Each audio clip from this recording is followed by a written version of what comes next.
Hello and welcome back to Typical City. There are two new players that have been linked with Arsenal Football Club, a club that seem to be after every single one of our players. And in other news, Juventus believe that Aymeric Laporte is too pricey, which is unbelievable considering the price that we are rumoured to be asking for. And Gvardiol, no news. There is no news on Gvardiol other than new talks have been entered. And is it going to happen? Are we looking at an ongoing saga that is going to rumble on till the end of the season? I hope not. We need to get this over the line so we can crack on with the rest of our transfer business. But let's start with the other rumour. I mean, is it a rumour? To be honest, this isn't even transfer news. This is comedy news as far as I'm concerned. Comedy Central you've tuned into here because Arsenal are rumoured to be contacting City over Julian Alvarez. I mean, if you're City and you receive that knock on the door or phone call, text message, WhatsApp, whatever they do nowadays to contact one another,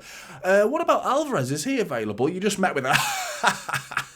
aren't you? You just laughed out of the door, surely. Get out. Get out. What do you think? What do you think we're going to say to that? Julian Alvarez, are you having a laugh? This isn't just...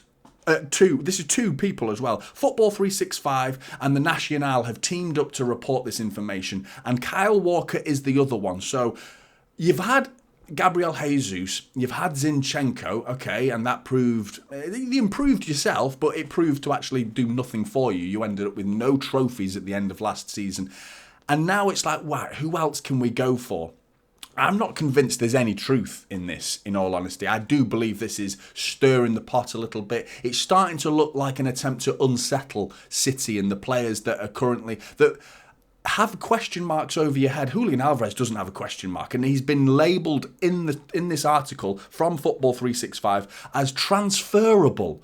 Are you having a laugh? Just because we have Erling Haaland doesn't make Julian Alvarez a transferable player. He is very much part of City's plans, Pep's plans. And I mean, the guy was phenomenal last season. In the small snippets that we actually saw of Julian Alvarez, we saw 17 goals in all competitions.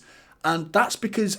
that's from 23 starts in all those competitions. So he came on in about 18 substitute appearances during his 31 appearances, Premier League that is, last season. And 18 of those were substitute appearances. So it's hard to ask the man to continuously get, and especially when you're living in the shadow of Erling Haaland, the goal machine, and to still get 17 goals to your name. And not only that, he wasn't even playing in Haaland's position for the majority of the season. When he was asked to play, namely at Fulham, I remember the performance he put in against Fulham away last season. He was often playing in the Gundogan role and the De Bruyne role and drifting into midfield and playing in a 10 and supporting Haaland. And at times that I like the look of that, having the old school little and large of Julian Alvarez alongside Erling Haaland reminds me of Emile Heskey and Michael Owen days and numerous other, Niall Quinn and Phillips at Sunderland. Those sort of like little and large, I like that old school style, but surrounded by the tiki-taka football of Pep Guardiola, it's exciting to think about.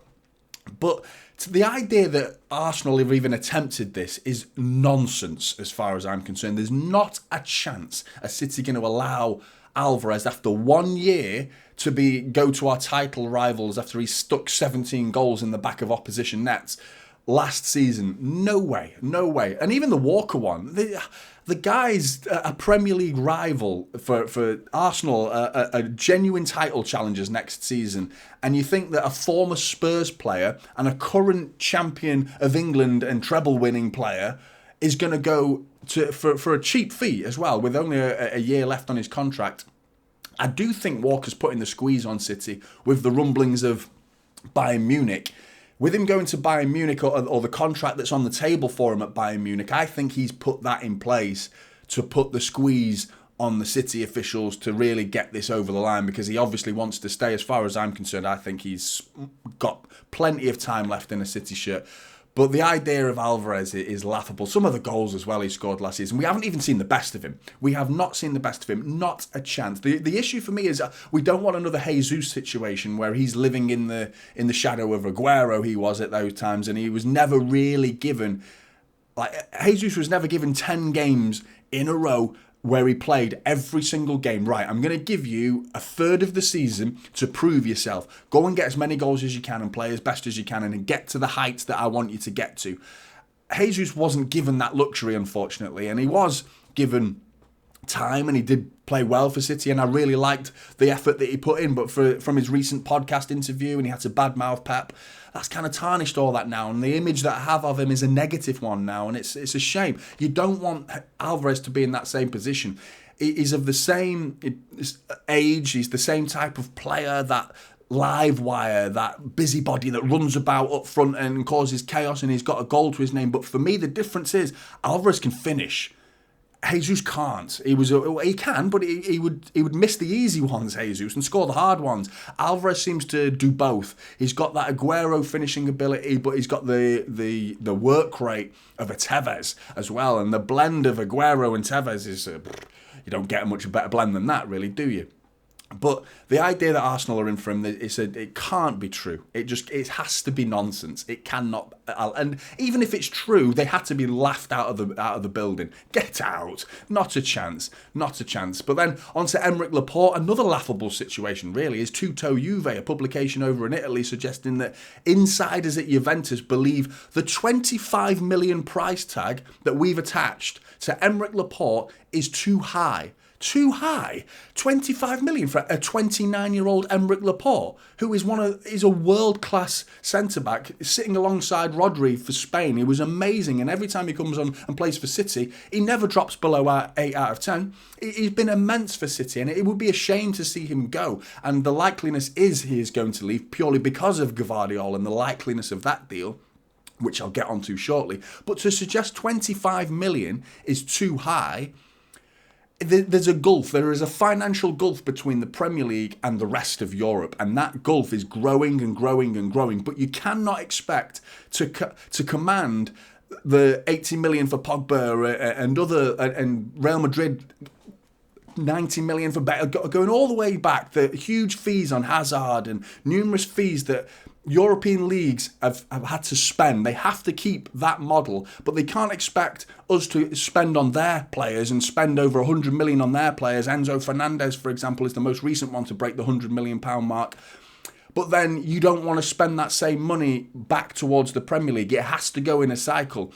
And unfortunately, that financial gulf is growing to the point where Juventus are having to turn their nose up at a world-class centre-back for £25 million and saying he's too pricey. That's ludicrous.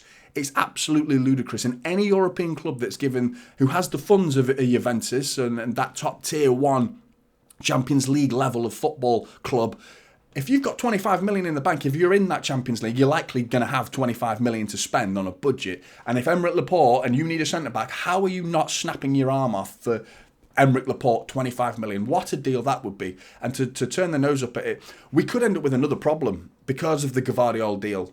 And the holiday scenario people keep talking about is how there are players coming back from holiday. Well, the issue for me is Gvardiol's not been on holiday. Apparently, he's been sat on his cases, ready to move to City imminently, and I believe he's ready to go. But the issue isn't there. The issue is with the ongoing talks, and we've entered into new talks with RB Leipzig, who are sticking their feet in the ground for £86 million and wanting €100 million, effectively. So, if that's what they want, I think it's time for City to, accept that and pay it. If you want the player, we have to pay it. And I mean, there's two ways that you can look at it. Is you don't want to break your image of being that solid club that goes into negotiation deals and are happy to walk away if their valuation isn't met. I respect that, and I think City have done a great job in doing that. The one deal for me that always stood out was 100 million for Grealish. He's a quality player, don't get me wrong, but he's never a £100 million player. Not in a million years. He's one of the few players that we've signed, Jack Grealish, that has commandeered a fee that if we want to sell him on now, we wouldn't get our money back. No way would we get. Even now, even though he's playing well, we would not get 100 million for Jack Grealish now. Not a chance. Whereas the majority of the players that we've signed, we can sell for a very close. We either get a long period of time out of them to the point where they've become an aging player with us because they've been with us for that long, and then we have to sell for less than what we bought them for. But if we even then, the fee that we got for Sterling, for example, we improved him. We paid 50 for him, and we nearly got 50 for him back, and we got about 8 years out of the guy. So that's great business as far as I'm concerned. Whereas Jack Grealish, if we go and sell Jack Grealish now, who's paying 100 million for Jack Grealish? Nobody would do that. That's the one deal that stands out for me, that where I think City got bent over a barrel on that one. And I think they're trying to do the same again and prevent that from happening with the Gvardiol deal. But the age is on Gvardiol's side. 21 years old, and he's an unbelievable centre-back that has so much time to improve. Sticking with Pep Guardiola, it's only going to get better. Left-footed centre-back as well. That's one of the vital components to a Pep Guardiola centre-back partnership, whether it's a 3 partnership or 2. However he wants to play at the back, you do need that natural footed player to be able to come out from the back naturally and your organic way to receive the ball and play out naturally from the back. So I think he fits the bill. He's going to fit the bill perfectly for City. So to argue over 5 or 10 million with Gvardiol, I think that's the one where we go, okay, here's your money. There we go. Let's get that. Let's get him. Let's get our man. I think that's the deal where you do just pay up front for him, because it makes sense. Because there's, even in 5 or 6 years, we could still commandeer a big fee for Gvardiol. Whereas the Grealish, for example, that's the one deal that stands out. I've already mentioned that. But Julian Alvarez, what a joke. Not a chance is that ever going to happen. Kyle Walker, I want to see him stay. Is he going to Bayern Munich? That's another debate for you guys, and get in the comments below if you think Kyle Walker is putting the squeeze on City, and if he is going to Bayern Munich, or he's just angling for a new contract with City. I think that's what he's doing, and you've got to look after your own interests at the end of the day. I don't think that's disrespectful to City. I think that's I want to play for you guys, but come on. You need to, I want to get a 2-year deal, and you've got to look out for your own interests at the same time. And I don't think he's showing too much disrespect to City if that's what he's doing. And then 25 million for Laporte. How are you not paying that? How are you calling that too high? That is a joke. And then, of course, we've got the Gvardiol deal. Is it going to happen? This is the week where it's likely to happen, if it is at all going to happen. And if this rumbles on, do we need to move on? Get in the comments below, Blues. I'd love to hear your thoughts. Like and subscribe. Typical City is the channel, and I'll see you in the next one. This is Typical City now.